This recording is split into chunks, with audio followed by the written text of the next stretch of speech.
চট্টগ্রাম নগরীর জামালখানে রাস্তার দুপাশে ফুটপাতে দেখা গেল ব্যতিক্রমী এক দৃশ্য। টেবিলে টেবিলে সাজানো বই, উল্টে পাল্টে দেখছেন এবং নিচ্ছেন শিশু কিশোর থেকে বিশ্ববিদ্যালয় পড়ুয়া তরুণ তরুণীরা।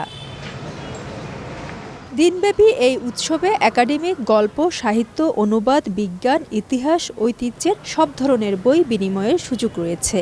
নতুন কিংবা পুরাতন যাই হোক না কেন, একটি বইয়ের বিনিময়ে আরেকটি বই নেওয়া যাচ্ছে। ফলে প্রতিটি স্টলে ছিল উপচে পড়া ভিড়। যারা বই পড়তে পছন্দ করে এই যে বই কেনার থেকেও এক্সচেঞ্জ করে বই নেওয়াটা ভালো। দেখছি কোন বইয়ের সাথে আমি কোন বই এক্সচেঞ্জ করতে পারবো। খুব ভালো লাগছে, বিভিন্ন রকমের বই আছে এখানে। আইসিটি দিয়েছি, তারপর যুক্তিবিদ্যা দিয়েছি। এগুলো নিয়ে গ্রন্থাগারের তত্ত্ববিজ্ঞান পরিচিতি, তারপর বাংলা ফাল্টে এনেছি।